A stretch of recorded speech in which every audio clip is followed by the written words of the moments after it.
Hello, everybody. Good afternoon, good morning, good evening, world. Welcome to our Thursday live. So today, John is unable to join because they are John and Catherine are in Rome for another function. Let me just check whose microphone is that. Let me just mute it. There you go. But today we have our brand ambassadors. We have, of course, leading our Thursday sessions for almost a month now. We have Leti and Giovanni from Italy. And also in the midst, we have Caroline all the way from Australia. We have, of course, Gabriel from US and Mark also from South Africa. So if we have questions about color mixes, our artists here, support artists, will be more than happy to share their insights. Today's topic is about back to reds, and this I'm going to introduce the browns. And we earlier communicated to Gio if he could share a bit about the importance of undertones, because I know Gio and our artists here can do a lot of beautiful undertones using the colors on Spotlight today.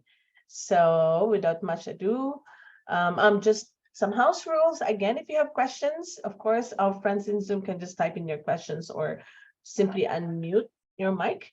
And for our friends in Facebook, you can just type in your questions and our friend Gabrielle could help read the questions.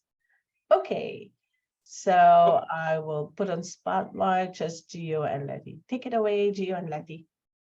Hello. Okay, hello. Thank you to all. Good evening, good night, good morning, all over the world. And today I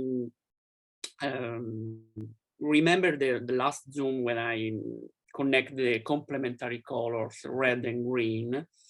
Today is explain the important for creating the undertone inside in the red, using the brown and check the difference with create the undertone with lamb black, with ivory black, and the most famous neutral tint, and create the with the complementary another brown. And starting from the first red color is cadmium red scarlet, is the same scale of the last Zoom. And apply my, this is my selection, obviously. It's very important to me. And hair brown is Bar Sienna, for a little dark tone inside in the red.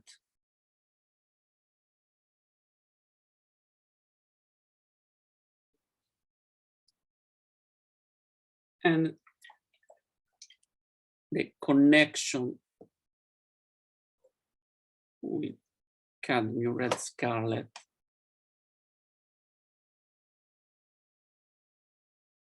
and complementary color phthalo yellow green.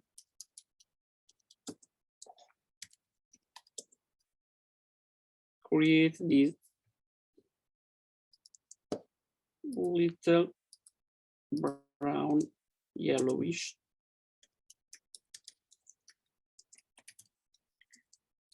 and the difference with another is again the cadmium red scarlet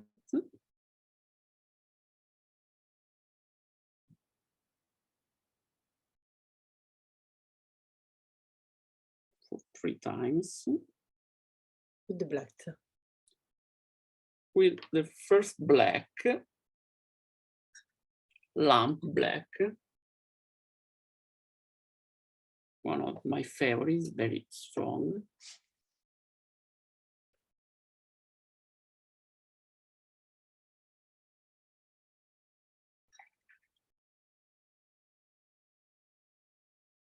for the very strong undertone.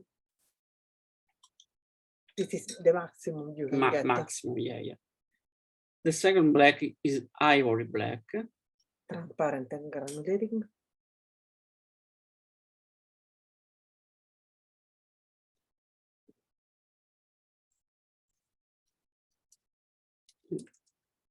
Completely different and granulating. And the last is the famous neutral tint.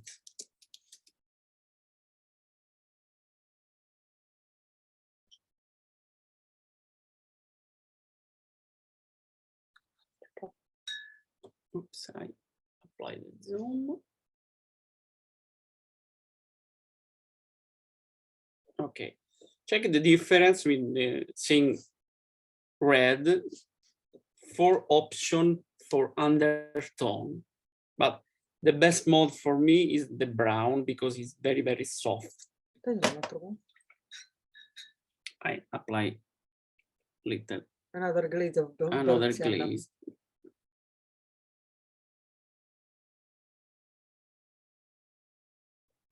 I think it's very, very soft. It's best mode for creating the shadows. And the second red, a combination, is organic vermilion.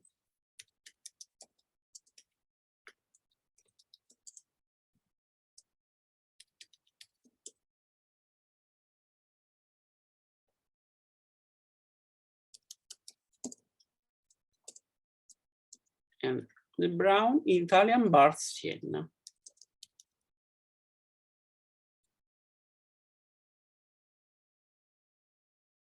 It's very soft.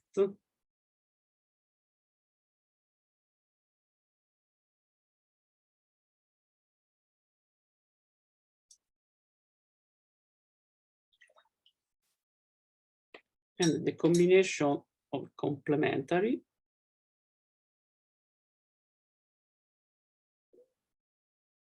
with the green gold.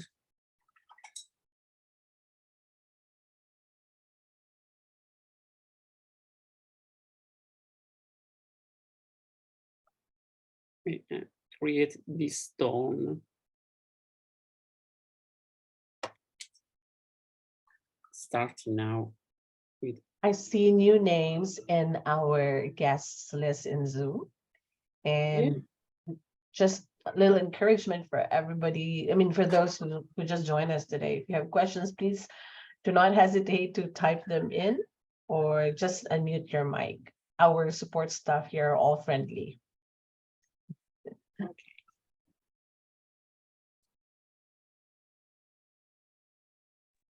So Gio, I have a question. If you're doing those as shadows, do you always have to do it wet on wet, or could you do like, say, one of those reds and you've done a building and it's dried, and then go in with one of those other colors on top of it? The first glaze is I prefer the wet on wet. Okay. First glaze because for they have a soft connection from the red and the brown. Another glaze I apply in dry. Got it. Thanks. You're welcome. This is lamb black. Giovanni does multiple glazes, about 10 glazes. So Yeah.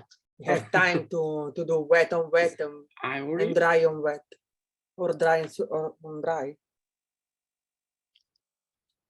I noticed the video doesn't show the true vibrancy of the vermilion.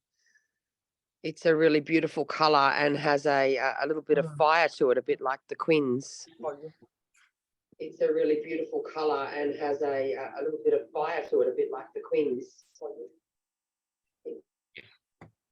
This is the difference with the black and neutral tint. Is the brown in the red have another soul.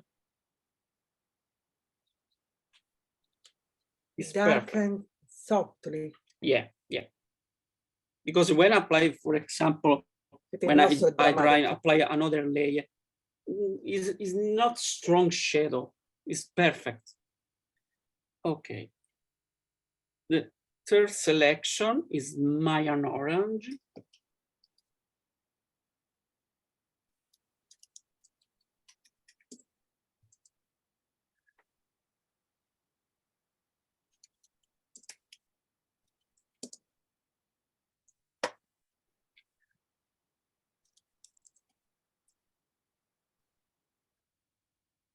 And her brown is Terre Ercolano.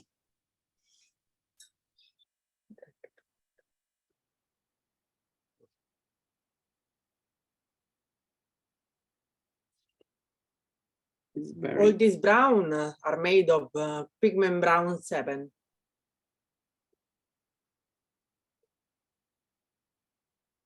it's very soft.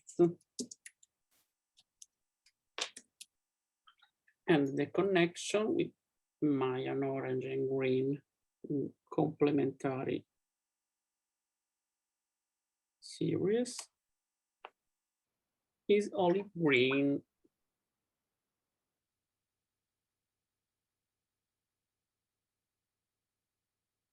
And created a beautiful brown red.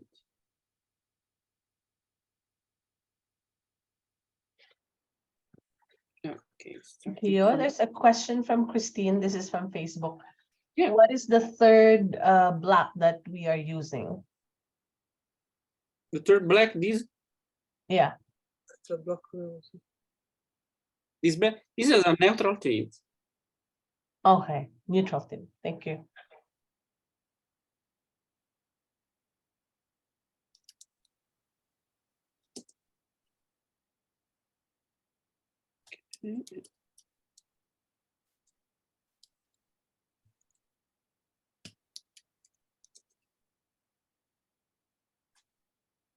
The first is lamb black.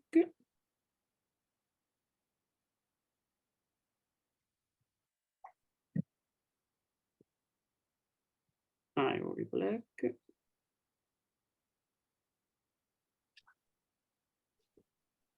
And neutral tint.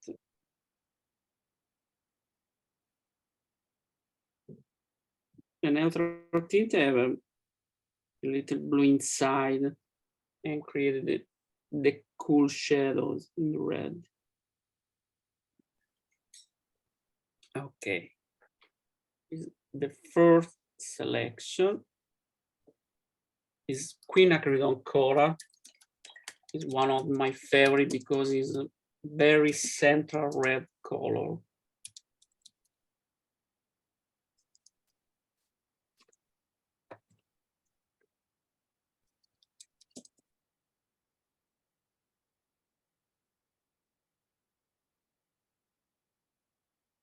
And her brown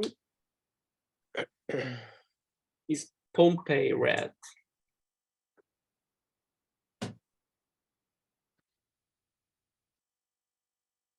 Because very, very soft brown.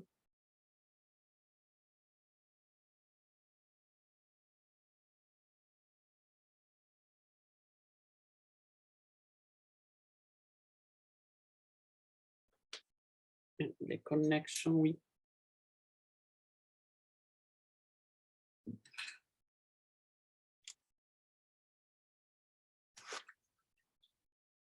is spring green for the complementary. And create this beautiful green brown.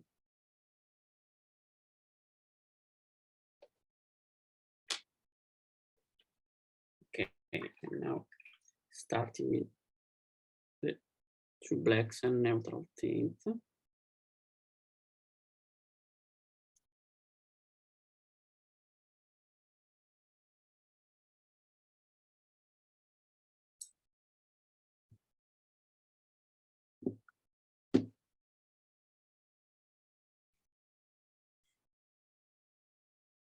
This exercise is important for selecting your best color for the shadows and undertone. This is a lamb black.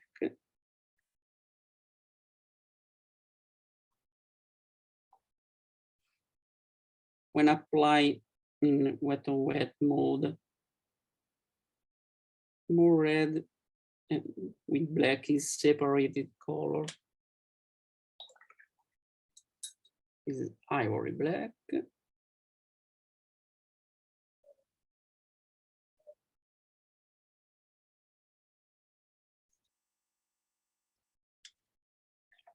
And this is neutral tint.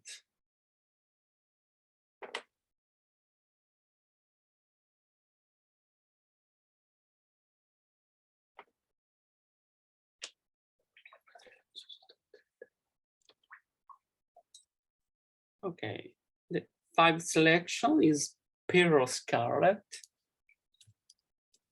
Okay, change my camera.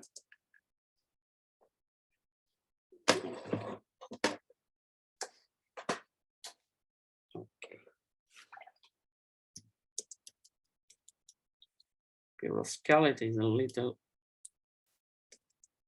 orange. It's a beautiful base for the next exercise. And I show it.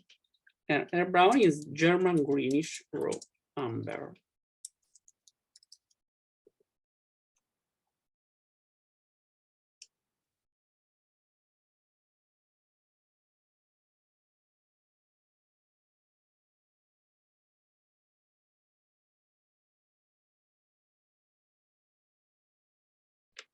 The complementary scale Pearl Scarlet is a permanent green light.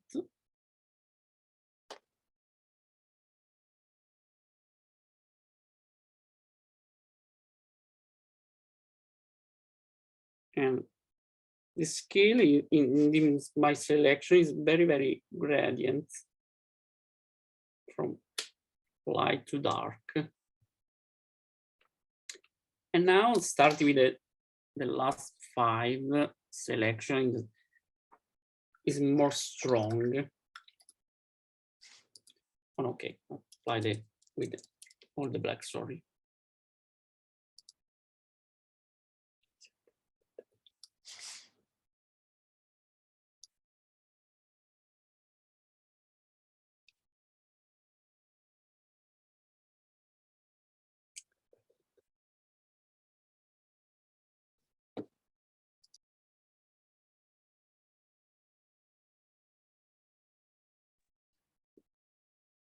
Okay, this is lamb black.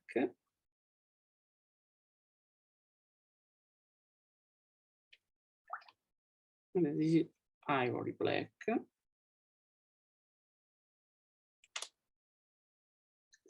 this is neutral tint.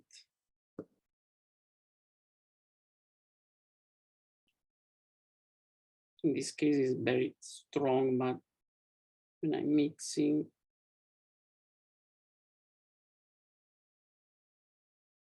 create the shadow in the red. Okay.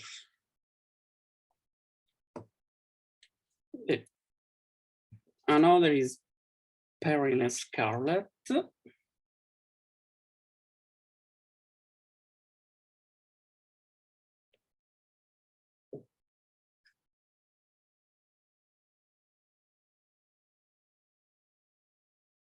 And her brown is raw amber.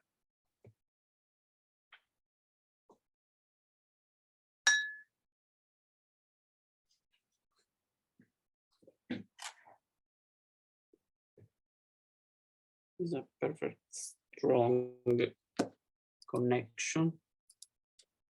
And the complementary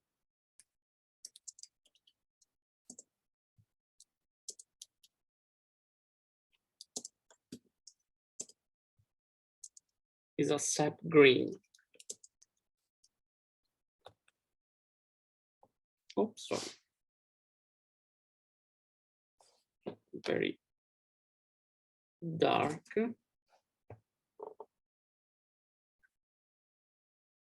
Okay. Okay, with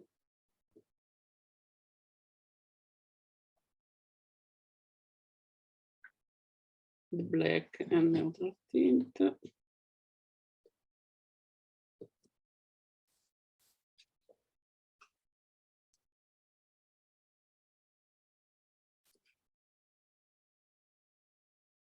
Gio, Yeah.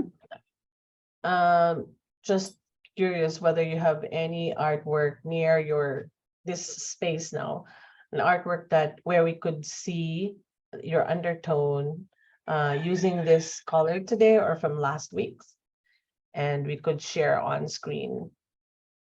Yeah. I think that would help everybody like connect. It would somehow complete the illustration. Yeah, absolutely. Thank you. This is lamb black. Lori's top is thematic today. She wears red. Beautiful red. Yeah.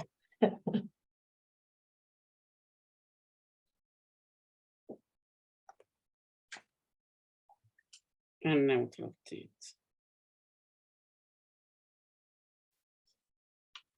Okay. Another is a anthraquinoid scarlet.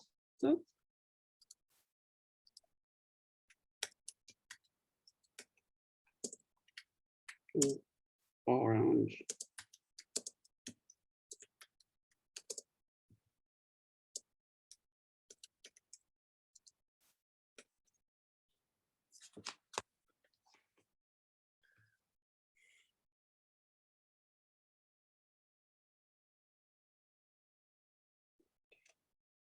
And her brown is raw amber violet.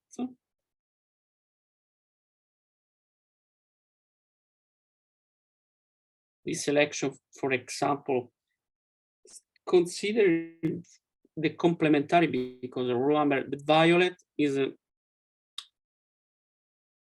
complementary of yellow or scale of orange.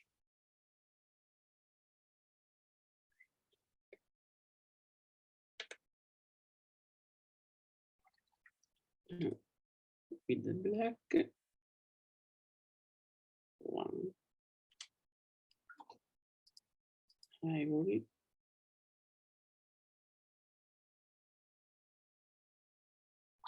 and neutral tint.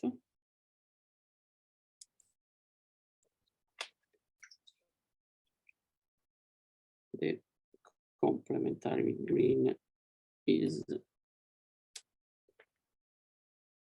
permanent green.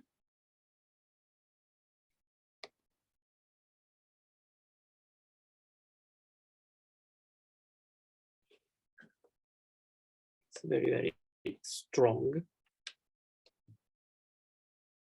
Last three. Now is cadmium red medium.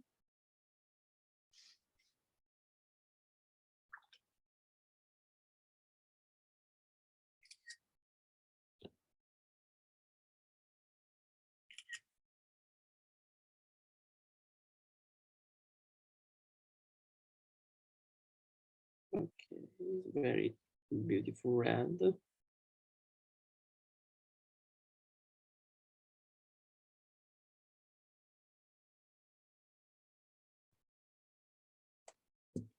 Her brown is Bart amber.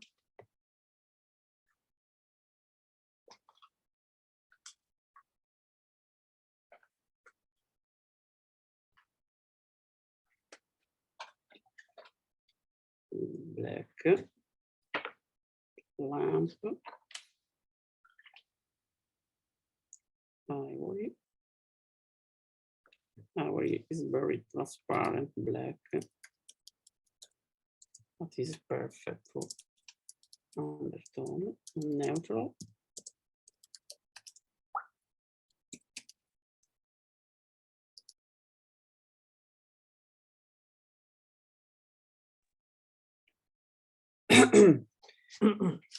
And the complementary is cobalt green.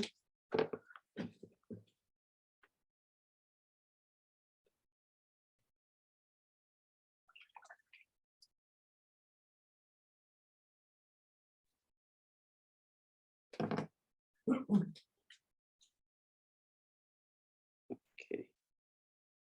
I create this beautiful brown.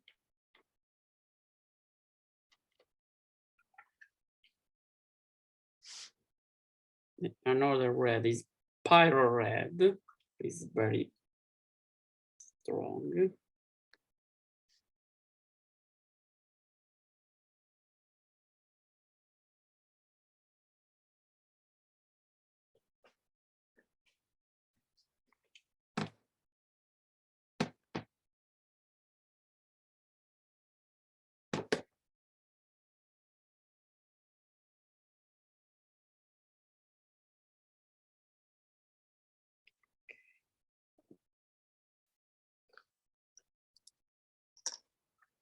Brown is sepia.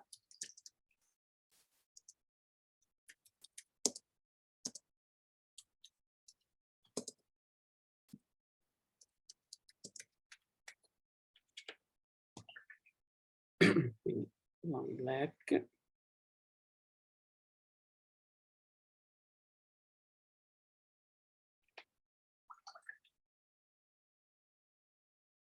My body black. And neutral tints.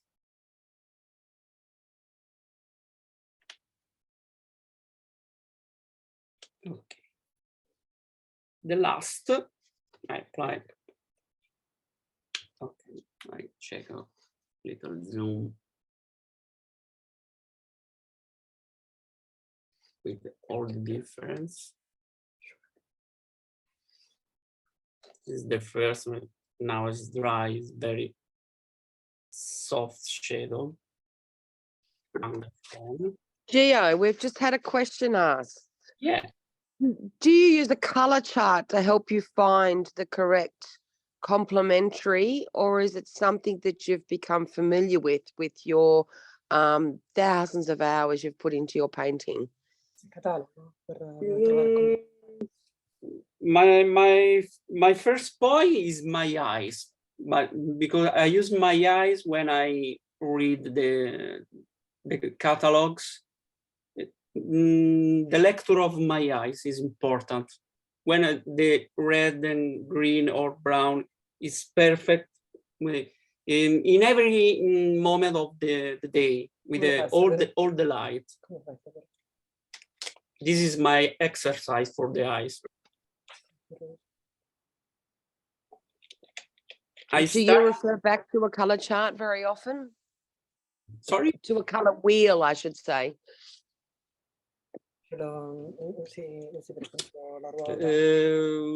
Yes and no.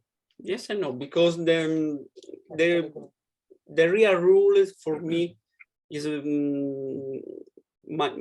my point of view.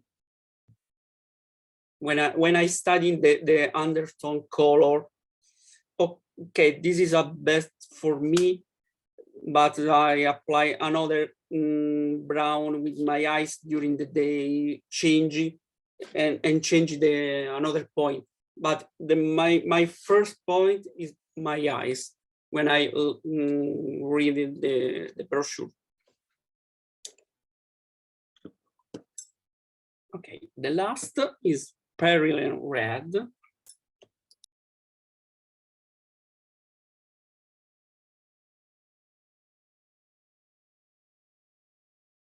Li devi vedere.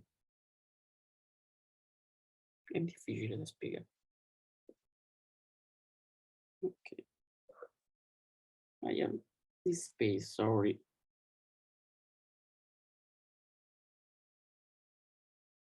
It's an eye perception. Yeah. Her brown is one of my favorite, Bandic brown.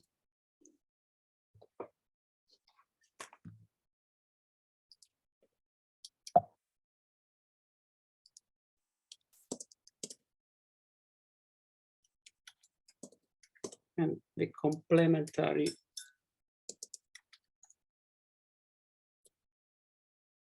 green is Viridian.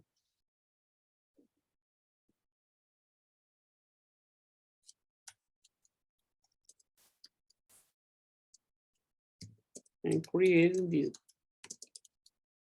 violet brown.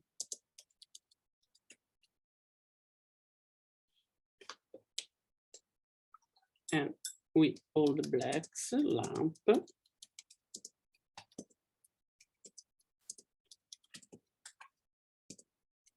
ivory,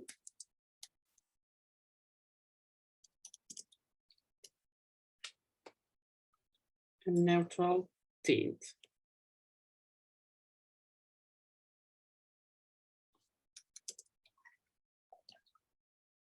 This is an exercise for check your selection, check my selection for the undertone. Now I use one red in the same object and use the 4 different undertones. This is a tomato, simple tomato. And for example, I use my favorite color, quinacridone coral, with her browns, terra ercolano, and olive green complementary, and with the black and the neutral tint.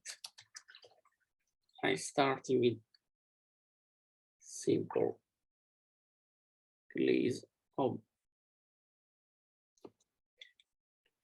red.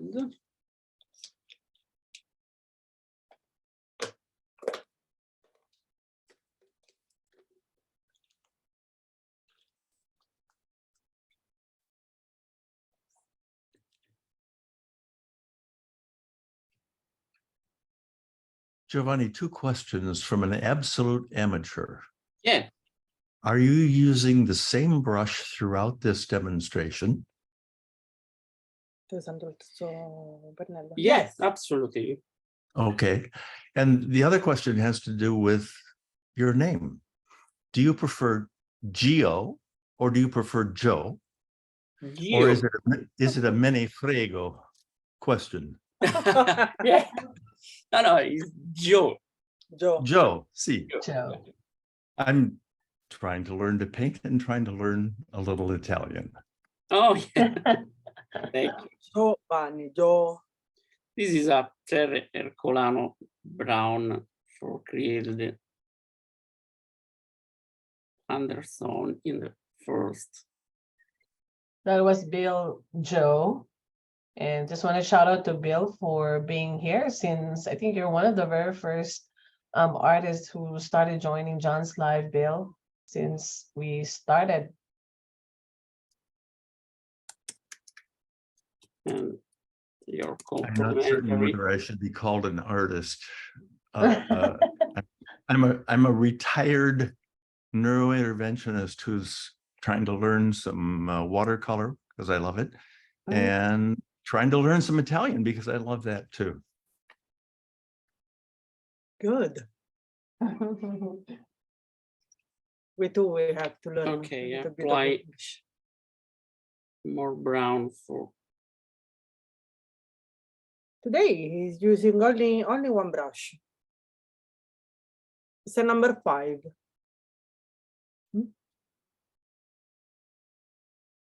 Okay. And perhaps after this first apple, Gio, Yeah. we could just quickly show Gabrielle's swatches. Absolutely, absolutely. Okay, we can put him on spotlight now. Yeah, Gabrielle, are you ready? There you go. Yes, thank you for having me. So this is quite fun. This I find very enjoyable. Oh, let me fix this camera situation. Apologize. Let's go here and come back, and we should be horizontal. Are we good? Yeah. All right, super. So over here, we've got Deep Scarlet. And if any of you know, I like some wonderful granulation. So here we've got a little bit of splattering onto that deep scarlet. And I can show you the tube here, the Daniel Smith tube. Here we got deep scarlet. And over here we got enviro-friendly red iron oxide. And when these two get together, this is what they make right here. I first put this down and I put that down right after. I swiped here and layered over the top. Okay, this was still wet into wet. Over here, we've got pyro red with, I believe, transparent brown oxide if I didn't mix it up. So here we got some pyro scarlet and we've got the transparent brown oxide. So you can start to see that wonderful granulation that the oxidation is going on right there. And there's a lot more going on here than over here. So how fun is that? That the pyro really does all this beautiful stuff. Again, this layer of pyro red was done first, and then this brown over the top. So this one I kind of let set up just a little bit longer. Next mixes we have here is Quinn. Let's see, we've got some Quinn,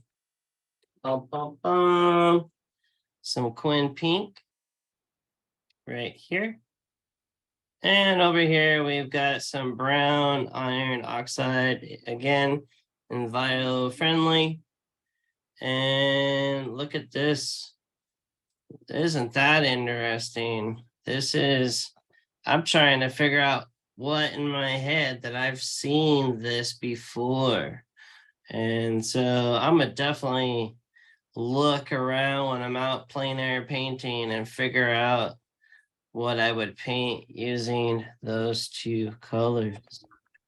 And then we've got another lovely mix over here, which I would have never done this if we hadn't got together today, friends. We've got right here Mayan red. Okay, and over here we've got permanent brown. I would have never put these together. This is totally exploring just new beginnings. This is like a front new tier for me. And then we have first, what I did with this one was I put down this Mayan red twice. I dried it, okay, with the blow dryer. And then I put the brown, permanent brown and the permanent brown over the top to get some glazing going on, which I normally don't do glazing. So since that happened, I said, let's see what kind of vegetable or something we can make.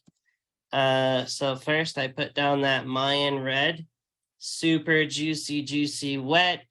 I actually wetted the paper first in a shape such as this thing here.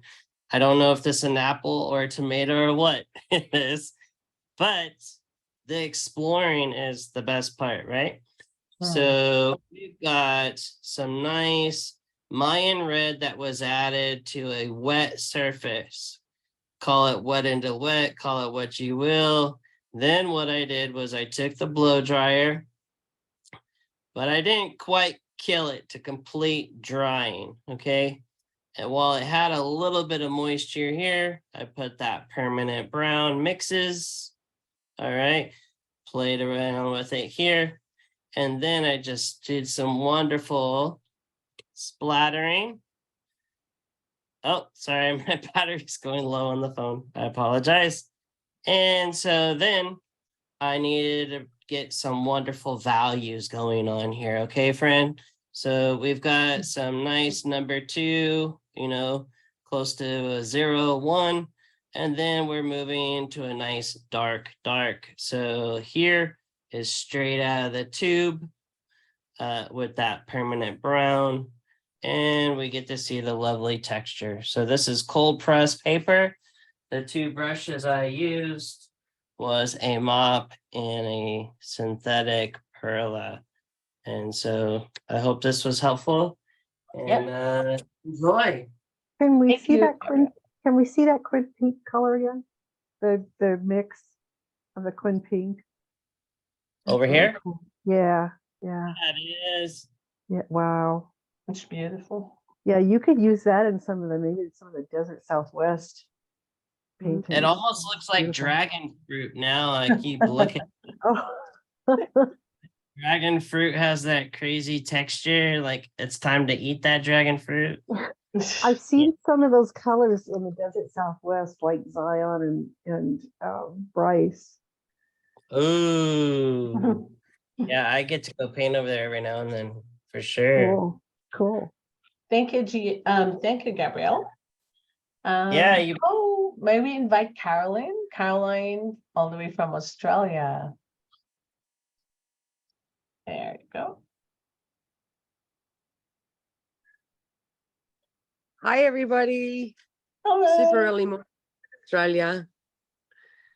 I've just uploaded a few images for Ethel on Messenger. Which uses reds because I don't use a lot of red in my work, but looking through my work, I realize I use it more often and don't always use it as a pure color, but often as a mixing color. So when I put my dot card together, it took me quite a while to choose the correct red that I would like. And so it came down to the reds that I love to mix with. And of course, Quin Coral was my absolute go-to favorite. So I always have that ready and go through tubes and tubes of that color. And then I had to find another color that I found that was a beautiful complementary to my palette. And I ended up going with Perlane Scarlet. And it has a lovely richness, a deepness. You can brighten it up with Quin Gold or with Quin Coral, or you can dull it down with neutral tints or blues or browns and all sorts of different things. And it was my journey of discovery of what reds I really needed to have in my palette versus all the other beautiful reds that were available to me.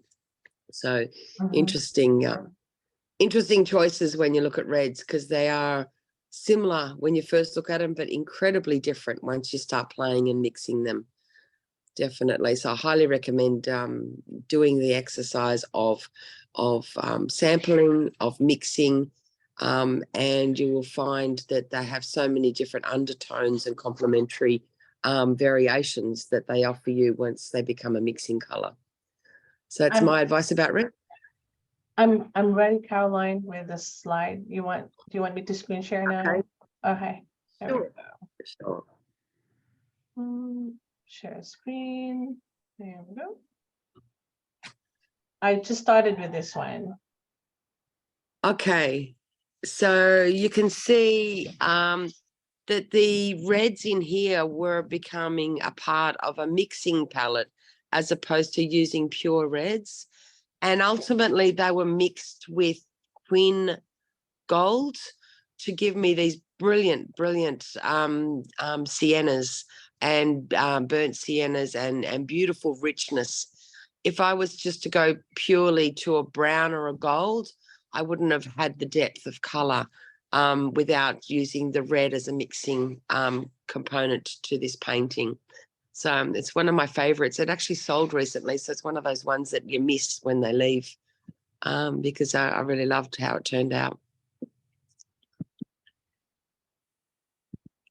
And this one I call it Flinders Red, because in Australia, the outback has such an incredible variety of colours, and we almost lean into the magentas and purples, but red is a basis that you see in the soil, in the land, in the environment, in the rocks, so much around Australia. So painting pictures that capture the colour of Australia is something that I really enjoy doing. And the difference, the contrasting difference of the cool greys and soft whites and soft greens with those brilliant and vibrant reds and golds really is the way you see some parts of Australia. Quite incredible, the colours. And this was a fun experiment because this was actually using jelly plate printing and playing around with Daniel Smith gouaches, but using those brilliant combination of the three primaries, which is always something that is successful in an artwork. If you're confused about where to go, try doing a series of work with the three primaries, and you can get complementary other colours that are mixed together from the three primaries, and you'll always end up with a successful artwork. The combination of bright yellow, bright red, bright blue will never, ever fail you. Just another close-up. Yeah, I thought I'd give you both options because the close-up is clearer than under the perspex that the previous image was. You can see the more detailed of the actual jelly plate print that you'll see that I have created a fun drawing on the jelly plate, which is a whole new method again. And once I printed it, then I was able to use my gouaches and watercolours to actually paint up the simple black and white print. On this. And this one, well, this is a really fun one that I've put together for a special purpose that you'll probably learn about in the near future. But it's looking at my colour palette and actually only limiting this painting specifically to a selection of only 10 colours from my palette and what I can do with those. And I wanted to do a fun, I suppose, a fun rendition of Australian wildflowers. And so this is what I put together. But specifically, it was about using this limited palette and how I could create one artwork using every single colour from that palette, and the topic being Australian wildflowers. Thank you.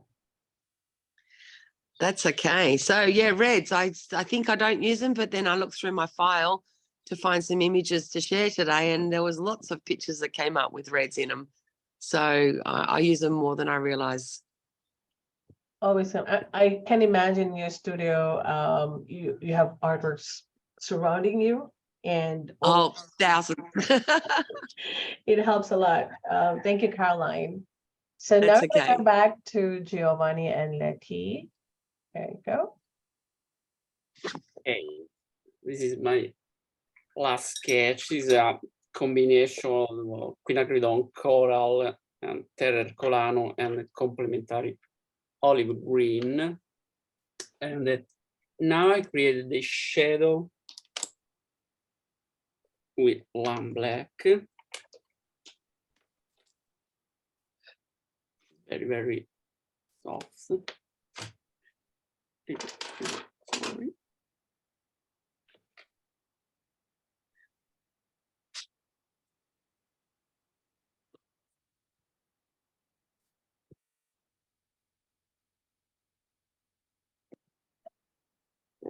Create my undertone.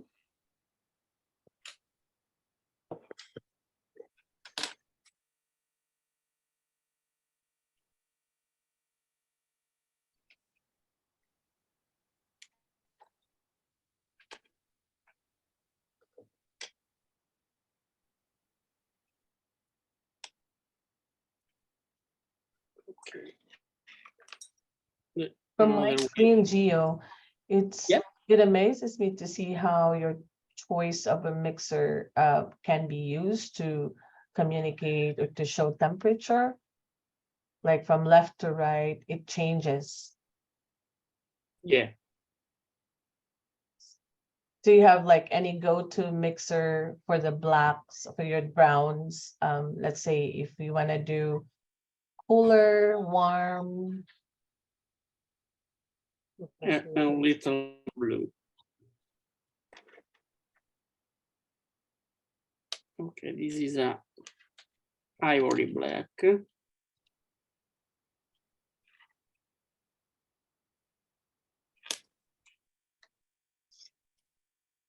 And the last is neutral tint.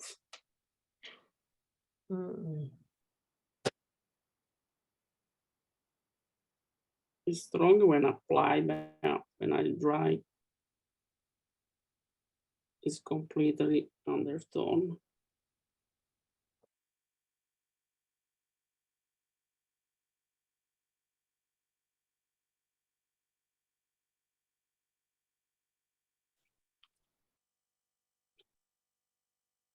Okay, and in the first, I apply another glaze of this brown.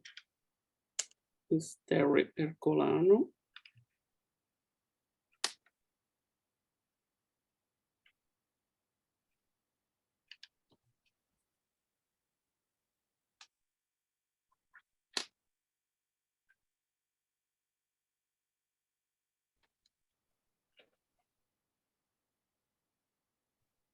Okay.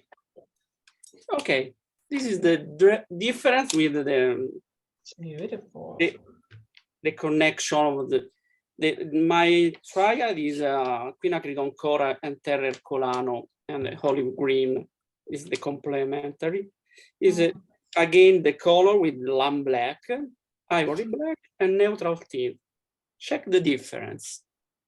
Yeah. It's very, very beautiful exercise.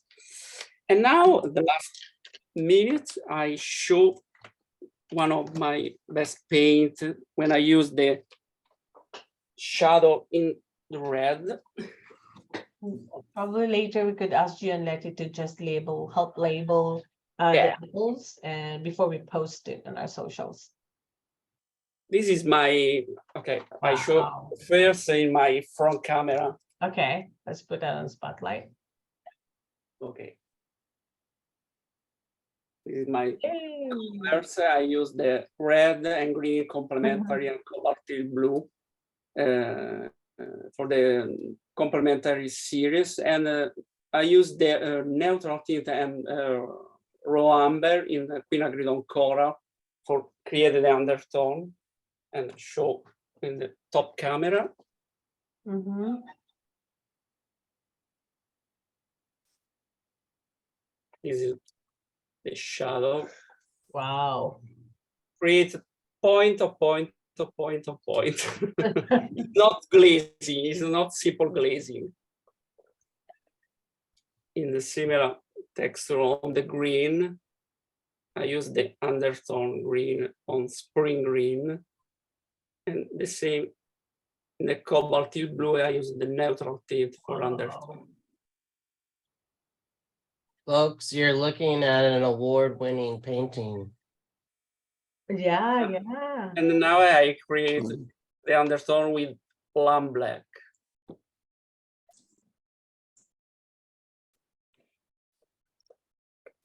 Beautiful. Amazing, Joe. Thank you. Hey, Mark, quickly, I want to ask whether you have any artwork to share where you have your reds and browns at work. No, I don't have anything at the moment. Sorry. Okay, Nothing else. that's right. Okay. Thank you again, Thank you. Thank Giovanni you. and Letty, and of course Caroline, Gabrielle, even Mark for supporting in today's session, and all our friends here with us. Join us again tomorrow. Tomorrow's guest is Emma. I better not say her name. I may mispronounce it. She's a young artist, but quite an achiever. She's only 20 years old. Yay. It'll be good to watch, to learn something from someone like her. She's been commissioned to do to paint national parks in the US. So it would be good to have a chat with her. Emma, tomorrow at 10:30 a.m. Thank you again for being here with us on Thursday Live, and see you tomorrow. Thank Thank you. Thank you. Ciao, Bye. everybody. Bye-bye. Bye. Good night. Ciao.